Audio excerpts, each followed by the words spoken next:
बेनीवाल इन दिनों काफी आक्रामक नजर आ रहे, खास करके मुख्यमंत्री भजनलाल शर्मा को लेकर के। और अब तो एक बार फिर से उन्होंने खुलेआम सीएम को ललकार दी और कहा है कि अगर आप में हिम्मत है तो मुझे रोक कर दिखाएं। नमस्कार, स्वागत है आप सभी का द फैक्ट इंडिया पर और मैं हूं आपके साथ पूजा जादौर। हनुमान बेनीवाल एक और बयान दिया है जिसमें उन्होंने बीजेपी का पलटवार और बीजेपी के उन तमाम नेताओं को एक बड़ी चुनौती दी है जो ये कह रहे थे कि अगर हनुमान बेनीवाल भरतपुर में घुसने की कोशिश करेंगे तो उन्हें घुसने नहीं दिया जाएगा, क्योंकि ये मुख्यमंत्री भजनलाल शर्मा का गृह जिला। अब इस पर पलटवार करते हुए हनुमान बेनीवाल ने साफ कहा है कि मैं इसी महीने भरतपुर में लाखों लोगों के साथ एक रैली करूंगा और हिम्मत है तो मुझे रोक करके दिखाओ। तो हनुमान बेनीवाल इन दिनों जिस तरह से आक्रामक नजर आ रहे हैं वो चौंकाने वाला है। बेनीवाल सीधे तौर पर बीजेपी को अब अपनी आक्रामकता के जरिए घेरा है। बीजेपी पार्टी से ज्यादा उनका मुख्य फोकस है मुख्यमंत्री भजनलाल शर्मा।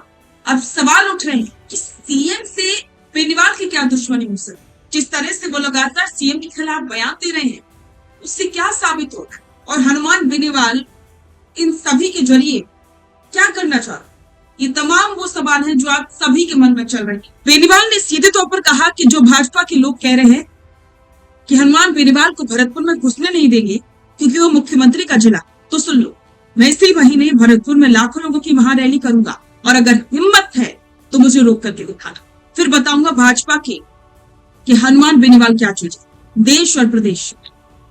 तो ये बयान हनुमान बेनीवाल ने दिया। साफ है बेनीवाल का सीधा हमला बीजेपी के उन नेताओं पर है जो उन्हें भरतपुर के गढ़ में घेरने का दावा कर रहे हैं। मुख्यमंत्री भजनलाल शर्मा के गृह जिले भरतपुर को लेकर छिड़ी इस नई सियासी जंग ने अब एक नया मोड़ ले लिया। बेनीवाल ने साफ कर दिया कि वे झुकने वाले नहीं हैं और इसी महीने भरतपुर की धरती पर लाखों की भीड़ जुटाकर वे अपनी ताकत का एहसास करें। अब ये देखना दिलचस्प होगा कि बेनीवाल के इस खुले चैलेंज पर बीजेपी अपना पलटवार क्या देती है।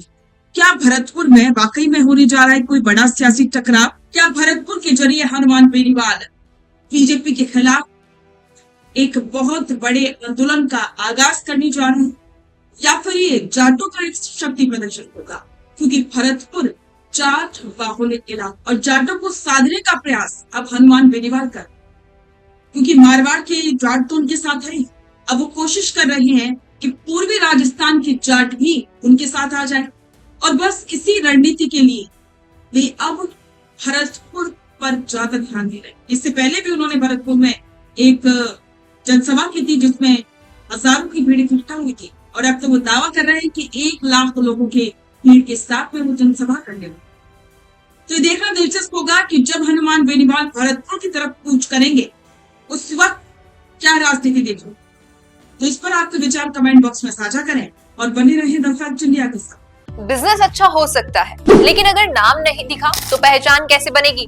अब टेंशन छोड़िए, द फैक्ट इंडिया आपके बिजनेस को देगा वो पहचान जो पूरे राजस्थान में हर किसी तक पहुंचे। न्यूज चैनल पर विज्ञापन, पॉडकास्ट और प्रमोशन के जरिए आप सीधे 5 लाख सब्सक्राइबर और 10 करोड़ से ज्यादा व्यूज तक अपनी पहुंच बना सकते हैं। तो देर किस बात की, आज ही द फैक्ट इंडिया से जुड़िए और अपने बिजनेस को बनाइए हर घर का नाम।